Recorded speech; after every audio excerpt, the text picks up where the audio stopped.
this weekend that the movie theaters were packed, and it seems most went to see Barbie or Oppenheimer, because together they raked in a whopping $230 million.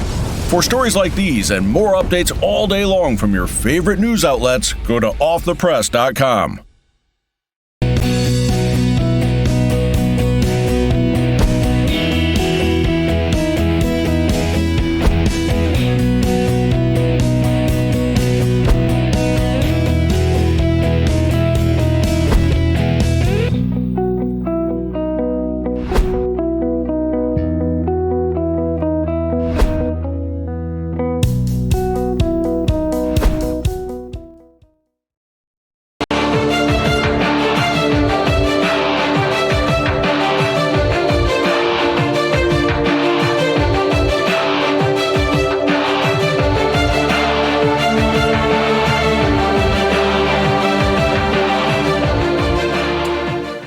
Folks, welcome to Stinchfield. It has become clear to me that the leadership of the Democrat Party is nothing short of evil.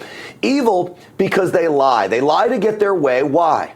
Because they do not have truth on their side. They don't have the Constitution on their side. Certainly the policies they push are not on their side. So they make up stories about Republicans to get their way and, of course, divide the country. One only has to look at Vice President Kamala Harris. Over the weekend, she made an outrageous claim that Florida's Black history standards for middle school and high school students somehow are making a claim and teaching students that slavery benefited the slaves. This is an outrageous lie. It's a fake news story. It's not real. The media is just as culpable of pushing this lie because they don't push back against Kamala Harris. I want you to listen to how dangerous this claim is because it stokes the flames of division and racism in this country. This is Kamala Harris over the weekend. How is it that anyone could suggest that in the midst of these atrocities, that there was any benefit to being subjected to this level of dehumanization? In the midst of these atrocities, that there was some benefit. Nobody made that claim. And I mean nobody. So she makes this up, of course, to divide a nation. Now, if you are a leader of the United States of America, I don't care whether you're in Congress, whether you're in the Senate, or whether you're Vice President of the United States, the job should ultimately be to bring people together. And if you disagree on politics, which we most certainly do, it isn't a matter of stoking the flames of division to divide us even more. It's about making your case to the people on the other side and hoping you can bring them to you. Kamala Harris doesn't do this because it's impossible to bring anybody to the Democrats because all they push are special classes of people and, of course, gifts to those they want to buy votes for. It has nothing to do with liberty and freedom. So the National Review did a study of the standards of slavery in this Black history curriculum that Florida has. There are 196 times, according to National Review, where slavery is mentioned. Slave, slavery, or slaves. 196 times. The National Review spells it all out. They quote all 196. They talk about slave codes being strengthened when there was resistance to slavery. That's not good. They talked about the harsh conditions that slaves experienced, them coming over here, the harsh conditions. They talked about how awful it is. I'm surprised the left didn't bring up that part of the curriculum is that liberty and freedom, these founding principles of America, were instrumental in ending slavery. I mean, you thought they'd be mad about that, but no. The point of this is 196 times, not one time, is slavery mentioned that slavery was a benefit to the slaves. It's an outrage, yet Kamala Harris doubles down. Just yesterday in the state of Florida, they decided middle school students will be taught that enslaved people benefited from slavery. They insult us in an attempt to gaslight us, and we will not stand for it. Think about what gaslighting means. It means painting a picture that isn't reality and making the person think that it is. What Kamala Harris just did there is gaslight the American people, trying to make you think that Florida Republicans, in fact, all Republicans, she wants you to believe, are racist. She's the gaslighter. It's a total lie. It's a lie about Florida. You know, she's waging war on that all-important state. So a member of Florida's African American History Standards Committee decided to explain the curriculum because he was so upset about what Kamala Harris was saying.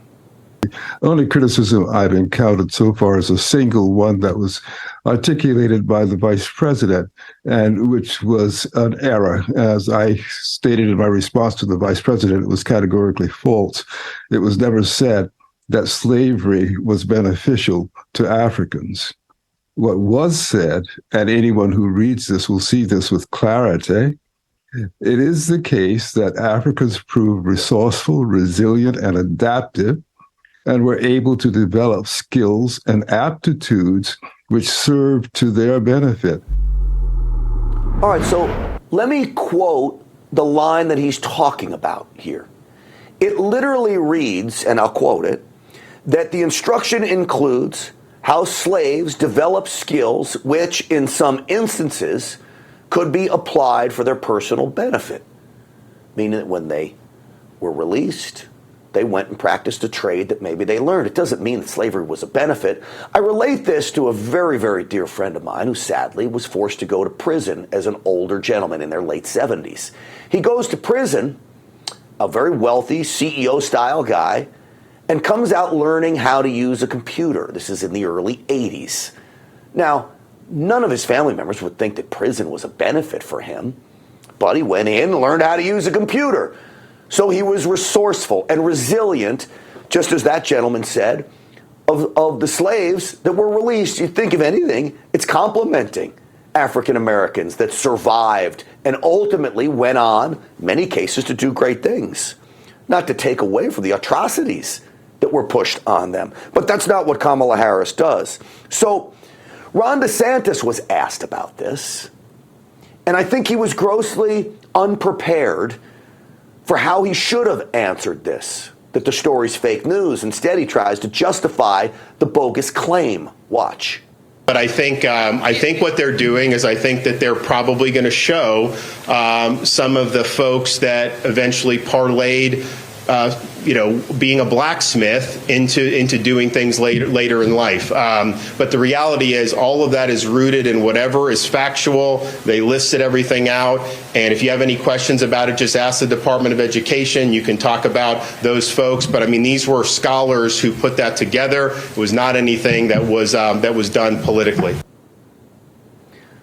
He's explaining something that's false.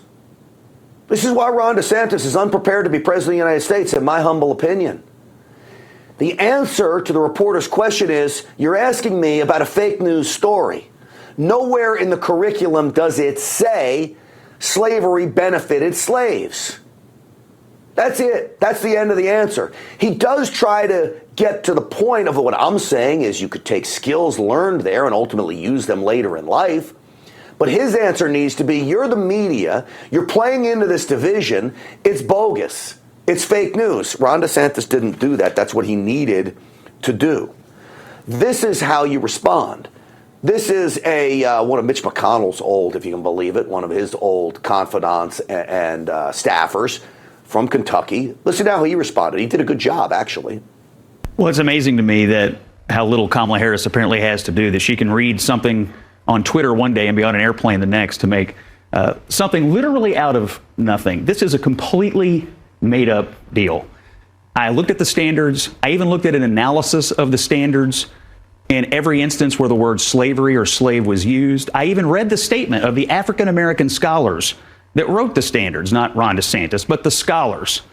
Everybody involved in this says this is completely a fabricated issue. And yet, look how quickly Kamala Harris jumped on it. So the fact that this is her best moment, a fabricated matter, is pretty ridiculous in my opinion.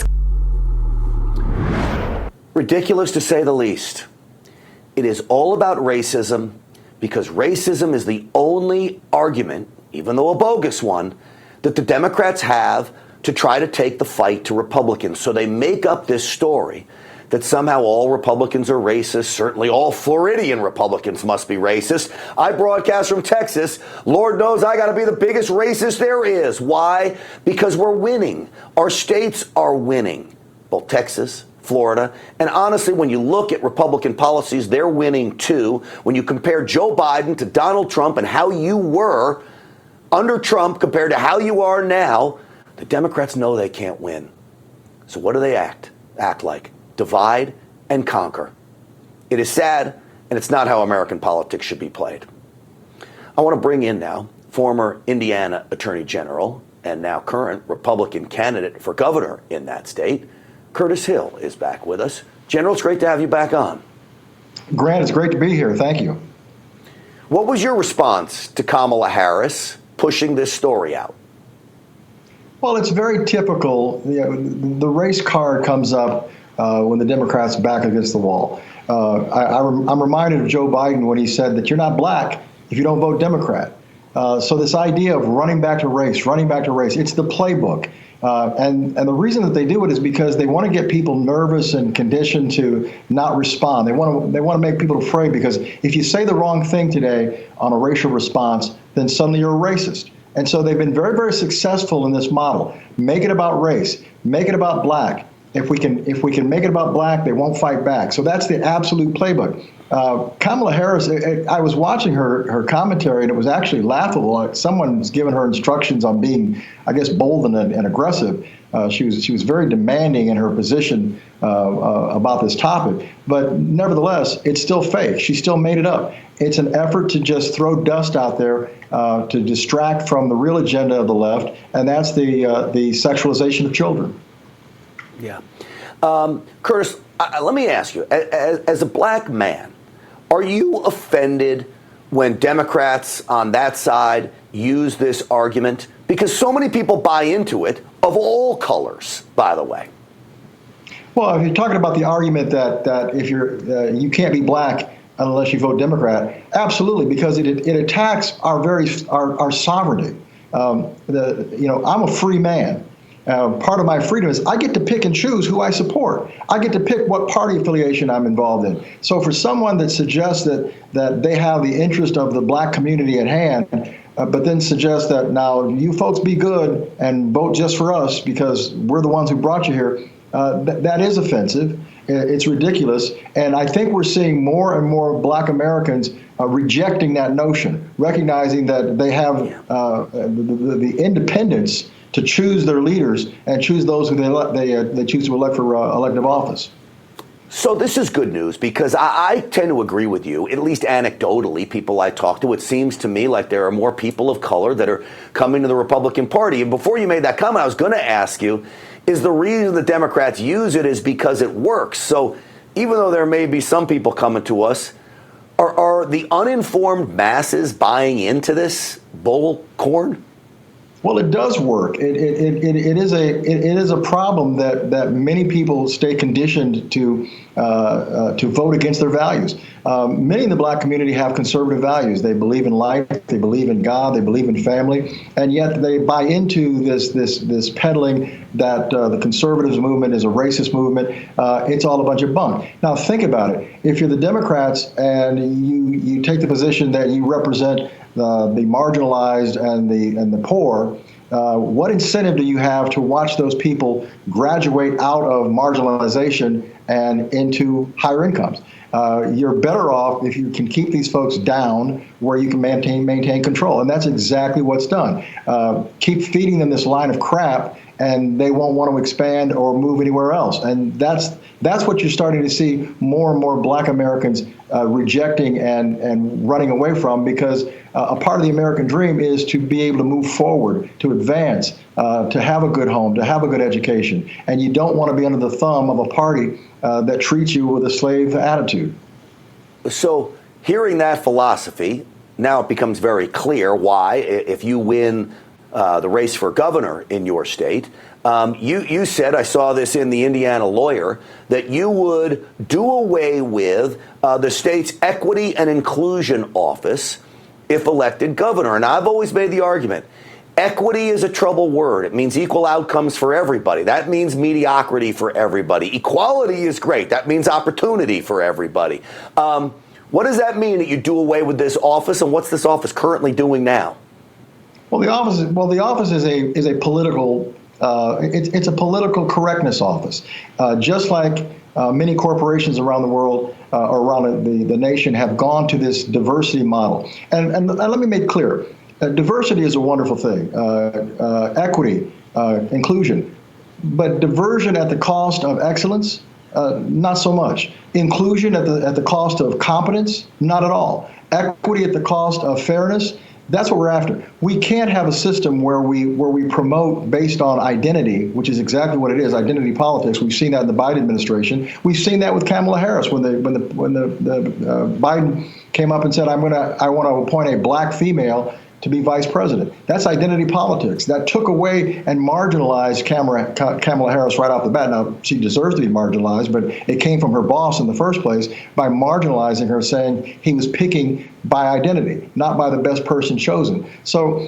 this idea of a check-the-box mentality in corporations has now filtered into the government. So what I see is a distraction where we place a black individual or someone who's also considered marginalized into a high-paying position, and we distract ourselves away from the real work at hand, which is to have constructive dialogue within the communities on a statewide basis that generate real action, real racial harmony, and real efforts at unity as opposed to division. Well, I'm all for diversity as well. I worked in the mainstream television news business as a reporter. We had no diversity in the newsroom as far as diversity of thought. Plenty of liberals, plenty of Hispanics, blacks, and actually it was getting fewer and fewer white folks in mainstream media. No diversity of thought. Those newsrooms needed diversity of thought, but I don't ever want that to happen at the expense of somebody else. And it's the expense of somebody else that's killing this country with the lack of common sense that's out there. Attorney General Curtis Hill, he's running for governor in Indiana as a Republican. It's always great having you on the program, sir. Thank you. Thank you, Grant, and check us out at curtishill.com. Appreciate it. CurtisHill.com, absolutely. Throw him a few bucks. I'm sure he could use it. All right, folks. Coming up, remember how the media said the walls are closing in on President Trump? Well, it looks like that may be happening on Joe Biden with another one of Hunter's business partners saying Joe was part of the family business. We will get to that next.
and gentlemen, at least 24 times, Hunter Biden got his dad, Joe, on the phone for international business executives to help work on business deals, either in person or on speakerphone.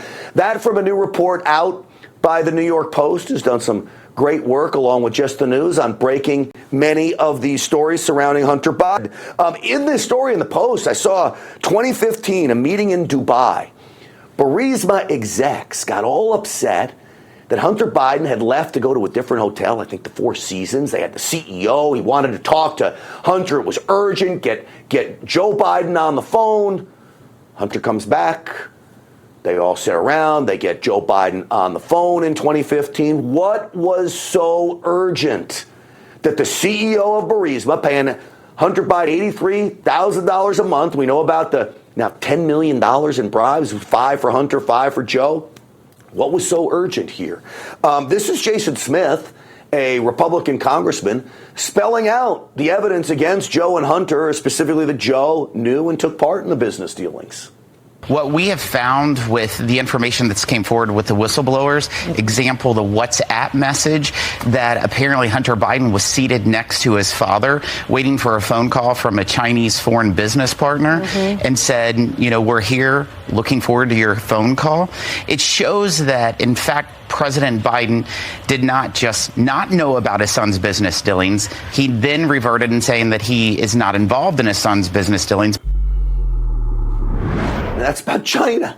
We were just talking about Ukraine. There's issues with Romania. And remember Joe's claims over and over and over again. This is him back in 2019. Mr. Vice President, how many times have you ever spoken to your son about his overseas business dealings? I've never spoken to my son about his overseas business dealings. And so how do you know? Here's what I know. I know Trump deserves to be investigated. He is violating every basic norm of a president. You should be asking him the question, why is he on the phone with a foreign leader, trying to intimidate a foreign leader, if that's what happened? That appears what happened. You should be looking at Trump. Oh, my. Just like last block, we talked about racism. Joe Biden, you're a crook. Trump is his answer. It's ridiculous. 2020, he denied having any aspect of his son's business dealings. Do you think it was wrong for him to take that position, knowing that it was really because that company wanted access to you? Well, that's not true. You're saying things you do not know what you're talking about. No one said that. Who said that? Who said that? Again, I could play denial after denial, by the way. All of it seems to be lies. And the one clip that I will play over and over again, I don't care, folks, if you're sick of it. I really don't. I'm sorry. Because I believe it's evidence of a crime caught on tape. Him showing up after he was on that conference call with Hunter and Joe and the angry Burisma executive, showing up in Ukraine, fire the prosecutors investigating my son's company. Remember, he talked about it. I said, I'm telling you, you're not getting $1 billion. I said, you're not getting $1 billion. I'm going to be leaving here. And I think it was, 6 hours? I said, I'm leaving in 6 hours. If the prosecutor's not fired, you're not getting the money. Oh, son of a bitch. Got fired. Again, I believe that's a crime that he admitted to on camera now that we know the backstory. Well, joining me now to talk about all of this with some breaking news for us as well is the founder and editor-in-chief of Just the News. John Solomon is with us. John, just before we came on, you've got some breaking news about who may testify before Jim Jordan's House Judiciary Committee over Hunter Biden's tax issues. Why don't you lay it out for us? Absolutely. Just a few minutes ago, the Justice Department has confirmed that it will allow U.S. Attorney David Weiss, the Delaware U.S. Attorney who's been overseeing the Hunter Biden tax case, to testify and address some of the questions that the IRS whistleblowers have raised about political interference and the inability of David Weiss to get the sort of charges allegedly he wanted to bring against Hunter Biden, more serious charges than the 2 tax misdemeanors that Hunter Biden is going to appear in court for on Wednesday. That's a big concession for the Justice Department, but there's also a warning sign in the letter it just sent to House Judiciary Committee Chairman Jim Jordan. In there, it says, listen, we're really upset that you're considering subpoenas to compel other people and other documents to be produced. We think that's premature. In other words, we'll give you Weiss, but you might not get anything else that would contradict him or be in our files. So keep an eye on this. I think this is going to shape up to be a subpoena battle. I wouldn't be surprised if judiciary starts issuing subpoenas, even in spite of this offer from the Merrick Garland Justice Department tonight, to let David Weiss, the head of the Hunter Biden tax probe, testify. All right, John, how arrogant of the Department of Justice? Congress still has oversight over any agency, including the Department of Justice. They have funding control over any of these agencies. And right. Even the thought that they would send a warning to Congress. If anybody should be sending warnings, it should be Congress back to the Department of Justice. Yeah. Listen, the Justice Department has continually thumbed its nose at congressional oversight, done the bare minimum most times. People are going to see that later this week. I've assembled a series of documents that were not made available to Trump's impeachment team during the 2019 impeachment, were not made available to Ron Johnson and Chuck Grassley's investigation in 2020, not made available even to this day to James Comer, Jim Jordan, and Chairman Smith, who you just had on that clip a few seconds ago. They're going to call into question one of the main narratives that has been out there since the impeachment, that Joe Biden didn't fire that prosecutor for his own son's interest. He fired it because it was the official policy of the United States government. The documents I'm going to make available later this week to the public, going to call that into question. There was actually a different conclusion made by the U.S. government before Joe Biden changed course. Well, that would be very, very powerful. Two parts of that would be powerful. One, the information in it. And two, that they withheld this information while the president is being impeached. I would think that you would have every right to have every document to make your defense. And holding back documents in a trial like that with such implications, to me, makes my stomach sick. Yeah. I think a lot of people are going to be upset. Listen, in 2019 and 2020, we were not told the truth from impeachment all the way through election. Hunter Biden laptop, the FD 1023 allegations that the FBI knew about but sat on. We're getting that truth now in drips and drabs, but it's speeding up because of the work of Jim Jordan, James Comer, Chairman Smith, and others. So there is some progress being made now. And I think the American people are waking up to the idea that Joe Biden lied during his last job interview before he got to be president. They won't be fooled in 2024. And I think that's an important part of the process playing out before us right now. It sure looks that way. I talked about this story from the New York Post. They've done great work, just as Just the News has done. Miranda Devine, of course. That Devin Archer will testify. It looks like we're getting word now, maybe Monday. We thought this week, but now maybe next Monday he'll testify. This is Hunter Biden's best friend that's going to lay out these at least 24 times Joe has been involved in these business talks. What do you make of this? Was there stuff in the story you already knew about? Because it seems like you always knew about everything coming out, John. What do you make of this? Yeah, listen, I think Miranda Devine is accurate. Devin Archer has told many of his friends about these phone calls that Joe Biden used to make, including at that famous December timeframe. That December 2015 timeframe is going to become very important. It's the point where Joe Biden kind of pivots on U.S. policy and wants to get rid of this prosecutor at a moment when Hunter Biden's own clients are panicking that this prosecutor, Victor Shokin, who I've interviewed, was turning up the heat on Mykola Zlochevsky, Hunter Biden's boss at Burisma. So December is going to become a very important time frame over the next several weeks. Miranda's reporting matches what I've been told that Devin Archer has been telling other people. I think Devin Archer is going to have two waves of information. He'll give his transcribed interview Monday. He won't recall a lot of things, but he'll certainly fill in the gaps on things like what Miranda Devine just reported, which I believe to be accurate. Then there are these documents that he has been kept from that were gathered from him when he was put on trial in 2018. There's a document storage company that currently has them. Congress will get those probably in August sometime, maybe early September. And then those things that Devin Archer can't recall, but that are captured in real time in these official documents, which, by the way, the FBI have had since 2016, that will tell a second part of the story. I think Devin Archer is going to be a two-way story. The testimony first, then these documents later. The two combined, I think, will further put a hole in all the things that Joe Biden has been telling the American people that simply aren't true. Well, when you look at the timeline now, it looks as we move into the fall, there could be a lot of things happening when it comes to this stuff. And I know, John Solomon, you and your team over at Just the News will be on top of it. Always so great having you on the program. Grateful to have you on. Thank you, John. Thanks, Grant. Thanks for having me on. All right. Absolutely. And make sure you check out Just the News and, of course, John's show right here on this network. All right, folks. Is the government pushing a COVID treatment on people that isn't safe? I'm talking about the vaccine. No, I'm not. I'm talking about remdesivir. And Dr. Peter McCullough has a lot to say about that next.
Well, folks, I want you to take a look at the headline on your screen there. Remdesivir the FDA approves remdesivir in kidney patients after failed trial. Now, we've all heard about remdesivir not really working in COVID patients.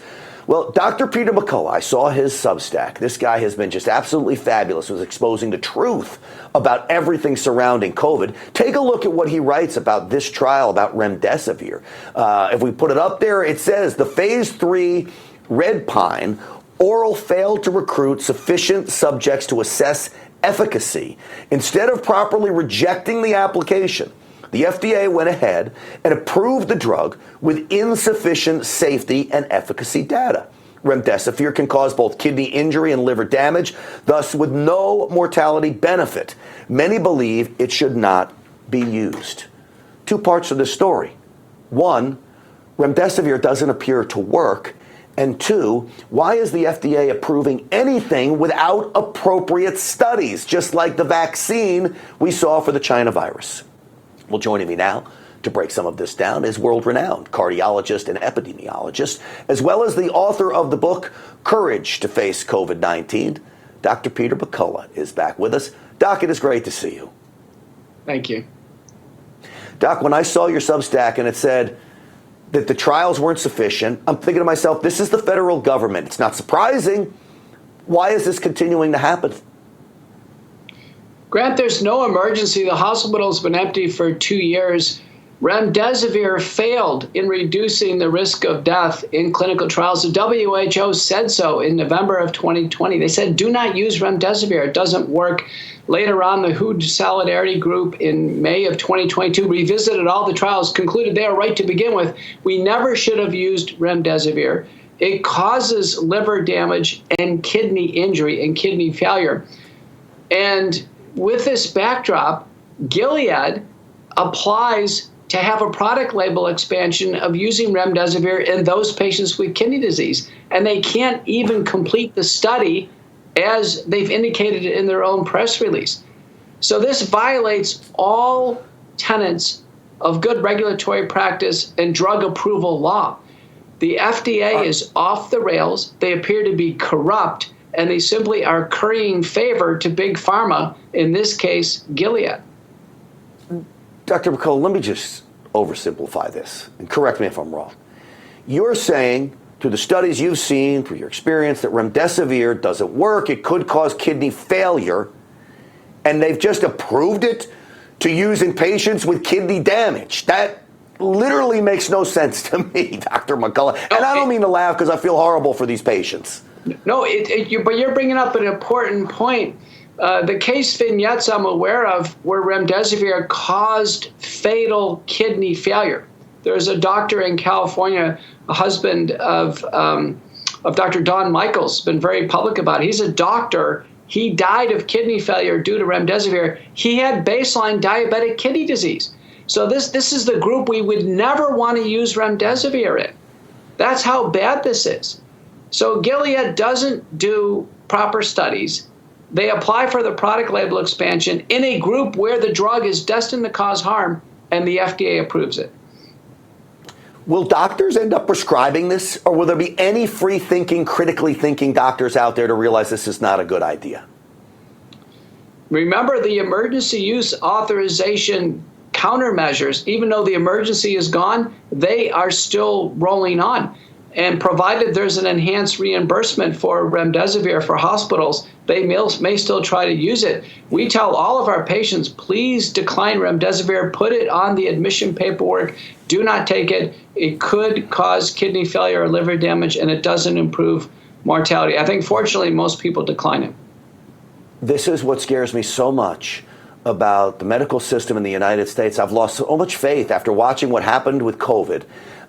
In the medical community. Thankfully, there are some heroes like you and others out there that are doing such great work to inform the people, but it seemed like doctors, like the American public, just became sheep through all of this. And then to add to this, I see news that you had written that the increase in strokes apparently after the COVID vaccine, that the risk of stroke skyrockets with COVID-19 infection after vaccination. Explain to me what you're seeing here. This was a huge study, state of Georgia, Grant. So people who took the COVID vaccine, and they get COVID anyway since the vaccine doesn't work, if they got COVID within 4 weeks of taking a shot, their rate of stroke skyrocketed. And I can tell you the strokes that are happening, we're seeing in this case, are debilitating. Many people are permanently paralyzed. They go into rehab centers. Sadly, others died later on. This is a disaster to take a vaccine, not have it work, and then suffer stroke because the patient is super loaded with the spike protein from the vaccine. They get more spike protein from the infection. The blood clots, and they develop bleeding and clotting in the brain. It's a complete disaster. So, you know, Dr. McCullough, I've told you I went from being pro-choice when it comes to vaccinations and this vaccination to 100% being anti this vax. I'm the first one to say I'm anti this vaccination. I've seen so much bad. I'm going to ask you a tough question. Was there anyone this vaccine worked for? Was there anyone that this was a good idea that they should have taken it? No, it doesn't appear so. You know, even the original clinical trials by Pfizer and Moderna now have been analyzed, and the companies took so many shortcuts. There were so many violations of good clinical trial conduct that in the end, the vaccines actually never worked to begin with. And they were rolled out before they were adequately safety tested. They were never inspected. And multiple calls for them to be removed from the market have come out over the course of time. I made the call on the floor of the U.S. Senate December 7, 2022. Pull them all off the market. Nobody opposed me. Unbelievable. Talking about this issue of the risk of stroke after getting the vaccination and then getting COVID-19, it's interesting. Jamie Foxx, a lot of speculation about what happened to him, the great actor. He finally came out over the weekend and he said this. Let me roll the clip. By being quiet, sometimes things, get out of hand. People saying what I got. Some people said I was blind, but as you can see, the eyes are working. The eyes are working just fine. They said I was paralyzed. I'm not paralyzed. But I did go through, I went to hell and back. And my road to recovery had some potholes as well. But I'm coming back, and I'm able to work. So people like me, Dr. McCullough, I make a living jumping to conclusions. I like them based on evidence usually, but I'm never shy about letting my feelings be known. I first thought, is this a vaccine injury that he was going through? When you look at this, when you see him, hear him, what do you think? Well, he's not telling us the truth. He's not telling us what he has. First thing he should tell his fans and tell the public is, did he take a vaccine or yes or no? He and I talked about this a long time ago. He knows my views on this. And the second thing is he didn't tell what the diagnosis is. Did he have a stroke? It looks like he did. His left side of his face is paralyzed. He says he had tubes in him. I presume that's an endotracheal tube and a feeding tube. His collar is buttoned up over what's probably a tracheostomy stoma. Why doesn't he just tell the truth? I mean, Jamie's a good guy. I know him. I don't know why Jamie, Damar Hamlin, Justin Bieber, the list goes on and on. Why can't they just tell the public the truth? They're public figures like you and me, Grant, and they have an obligation to disclose and be truthful to the public, not to be private or keep secrets now, because this is too important, because the vaccines are a public health measure. It's not a personal privacy issue. Well, by and large, the people you named work in industries run completely by liberals, and we know the way that the Democrat Party has pushed this vaccine with a vengeance. I would even go beyond that and say many in the establishment, Republicans too, push this with a vengeance. But specifically those people you mentioned are beholden to people. They don't want to risk their careers. They don't want to risk, because we know speaking out about this, your career, they'll cancel you. But still, these people have enough money to be bold. Damar Hamlin, the player who basically died on the field and then was resuscitated, there was one moment where he says, I can't talk about that, which led us to believe that maybe that was something. But in your conversation, lastly, did you ever had a conversation with Jamie Foxx? Did you ask him personally, was he vaxxed? No, I don't know what happened to him around the time of the stroke, but I talked to him in 2021. He sought me out. He wanted to get my opinion on things. So, I can tell you, it's not like he didn't know the risks. It's not like he wasn't informed. He was informed. What he's not doing now is telling the truth, and it's wrong. And the list goes on and on. You've got television weatherman anchorman Al Roker. You've got Herb Kirkstreet, football announcer. We can go on and on and on. But the lack of honesty is not helping, because people can see the obvious abnormalities. Jamie's a good guy. He's very strong. I hope he can come back. Everyone's praying for him. It's not a matter of people not wishing him well, but we do wish he'd be honest, because the lives of other people are at stake. I agree with you 100% on that. Dr. Peter McCullough, it is always great having you on the program. I urge people to go subscribe to your Substack. It's absolutely fabulous. I look forward to the emails every morning and even throughout the day sometimes. Dr. Peter McCullough, as always, thank you. Thank you. All right. As you know, folks, our world can change in a moment's notice. We are currently on the brink of economic collapse. It's totally scary, right? But if you don't think you need emergency food right now, wait a day and see what happens. Just don't wait too long. Because as I speak, preparewithrav.com is offering a huge discount on their best-selling 3-month emergency food kit. For a limited time, you'll save 25% per kit. This is the biggest discount My Patriot Supply offers, okay? But it doesn't come along every day and it won't last long. So do yourself a favor. Grab your 25% discount on each 3-month emergency food kit you need.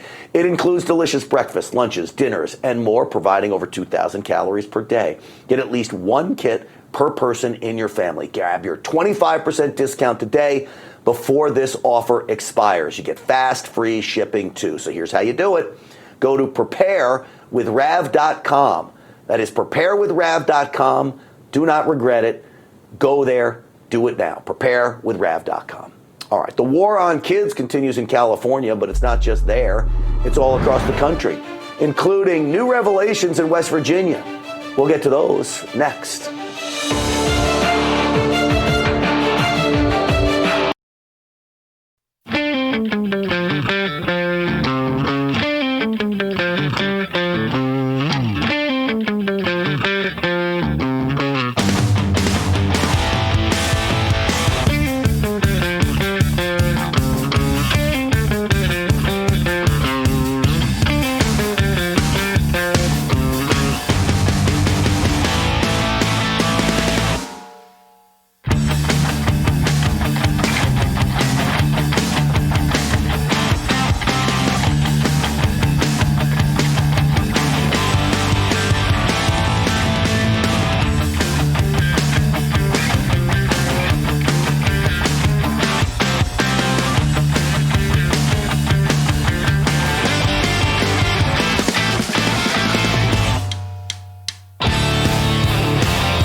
Across the country, folks, there are books that are in public libraries, in our schools, that are so sexually explicit, they're clearly pornography. And yet these are for middle school kids. There's a book called Gender Queer. I've mentioned it to you before. Some of the pictures are so graphic, so despicable, I can't even really show you. I showed some of them to you, I think it was Thursday or Friday night here. We made a decision after, we can't show that again. It's too much. Even though we blurred out the pictures, it was too much. If I can't show you the pictures on a primetime television show on Real America's Voice, a Christian conservative network, How am I going to be able to show this to our kids in grade school, in not nursery school, in middle school? Shouldn't be. Well, in West Virginia, this book, Gender Queer, is apparently in public libraries and middle schools. There is a gentleman who's calling for the governor there to have a special session to remove these books and have the state legislature act on this where local municipalities will not. That gentleman who's calling on Governor Jim Justice to call a special session is a U.S. Senate candidate as a Republican in West Virginia. He's looking to replace Joe Manchin there. Jim Justice also just happens to be running for that Senate seat as well, the governor of West Virginia. Joining me now is Chris Rose. Chris, welcome to the program. Good evening, Grant. How you doing? Thank you for having me on. Absolutely. So I know you're running against Jim Justice for this Senate seat in a Republican primary, but I would imagine if you weren't running, you'd be offering this up. Tell me what you found. Absolutely. This is bigger than our primary. This is about our children and restoring parental rights. We have found over 43 sexually explicit books in Wood County schools alone. And their schools and libraries. And we found them in 5 other counties as well, but our biggest fight currently is in Wood County schools. The book you named, Gender Queer, is one of them, and another one is Let's Talk About It. And these books are very pornographic in nature. They're very sexual instructional towards children, and they're teaching children as young as 5 and 6 years old about stories of children their own age having sexual acts with adults. So, any word from the governor, if they would call a special session? Any word from state legislators you talked to about this? Absolutely. We've talked to several state senators and House of Delegates. They are 1,000% behind our movement for a special session to address parental rights and child protection. And we have given this evidence to the governor on a couple occasions, and he acts like he's outraged when you present him with the evidence, but there's only one problem. He has yet to call for the special session. The state senators and delegates have legislation ready to go. There's only one thing standing in their way, and that's the governor to step up and do the right thing and quit campaigning for a U.S. Senate on these issues and deliver it to the people of West Virginia now as our governor. Are you amazed like I am at the graphic nature, sexually explicit nature of these books, and yet we get pushback from those on the left? You're absolutely right. It's so appalling. Like when we went to the Wood County Board of Education and we took these books, their books, right from their own schools and libraries, and we read them out loud to them at this meeting, and they tried to defend it as art. They didn't see what we seen, that it was pedophilia. It was pornographic. It's sexualization of children. These people are sick and twisted and try to defend it as art. And that's why we have to pass this legislation so parents can go to work and not have to worry about what their kids are being exposed to in these public school systems. All right. Lastly, what do you think the chances are of a special session being called? Well, I'll tell you what, I think it's increasing because we've been able to get a lot of media push with this lately. You know, you brought us on your show, and we're very thankful for that. We've done a lot of media around the state, and we have more state senators and delegates being a lot more outspoken with the governor, saying the same thing that I am. How about we don't fundraise off of it? How about we don't campaign off of it? Let's use the office we currently hold to deliver for the parents and children of West Virginia. All right, Chris Rose, running for the United States Senate in West Virginia in a Republican primary. We appreciate you coming on tonight. We appreciate you fighting for the kids, of course. Thank you. I'm always happy to come on, and we absolutely have to. We got to keep fighting. We can't stop until we win this fight. Amen to that. As everybody out there watching knows, but it's up to all of you too. You talk about a fight, it's all of us together, man. It really, really is. Hey, here's a fight you gotta wage war in. A fight to protect your finances. I mean, look at this. You got the Biden administration literally coming with everything they got. We're just told now they're going to raise interest rates again here. What do you do with this inflation that is still out of control to protect your finances? How about protecting yourself with gold and precious metals? The friends over at Birch Gold can help you do this. It's very easy. Just text America to the number 989898. They will help you figure out how much money you should be putting into precious metals. They'll even help you with an IRA if you'd like to transfer some of that money to precious metals IRA. Birch Gold can help you do this. So I talk about hoarding gold. Bury it in your backyard, hide it in the attic, put it in your gun safe. It is a protection move. The government can't snatch it. It's gold you can hold. It's a commodity, and it has stood the test of time. Again, my friends at Birch Gold can help you. Text America to the number 989898. That's America to the number 989898. I urge you to do it. Take the steps now before it's too late. All right, Kamala Harris thinks she is an incredibly inspirational figure. I'll show you a very, well, cringy video, to use my niece's term, from her that proves she isn't very inspirational at all.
Here are some of the headlines we are featuring today from your favorite news outlets at offthepress.com.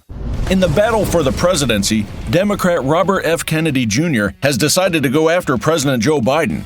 Over the weekend, RFK said that new bribery charges against Biden and his son Hunter are troubling and must be investigated. Team Biden has a new target of items that make our lives comfortable. Following calls to change our cars and gas stoves, now they want to regulate water heaters, all in the name of climate change.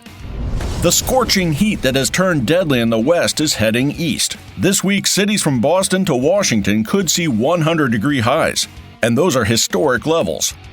And it was so hot this weekend that the movie theaters were packed, and it seems most went to see Barbie or Oppenheimer, because together they raked in a whopping $230 million.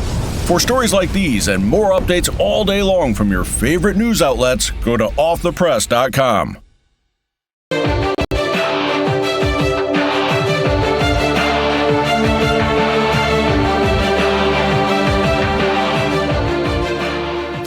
You know, folks, I often like to bring the show full circle. We started with Kamala Harris, so why not end with Kamala Harris? You know, I've often thought, what can be unburdened by what has been, or burdened, or what? I actually don't even know what she's saying here. Watch.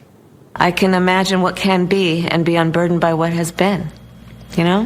What can be unburdened by what has been? What can be unburdened by what has been? What can be unburdened by what has been? What can be unburdened by what has been? What we can see, what we believe can be, unburdened by what has been. What can be unburdened by what has been? What can be unburdened by what has been? That makes no sense. In fact, this is what is a real cue that tells me Kamala Harris is a ding-dong. See, ding-dongs come up with all kinds of fancy sayings that sound like word salad and don't mean anything, but because they're using fancy sayings and fancy words, they think that they're sounding really smart. That is the clear sign of a ding-dong. So, what can be unburdened by what has been? Kamala Harris. she can be unburdened as moment she leaves office, and then I'll say she has been there, but she's not there anymore, and that would be great news. That's how I figure it out. Stinchfield's Army rolls. See you tomorrow night, folks.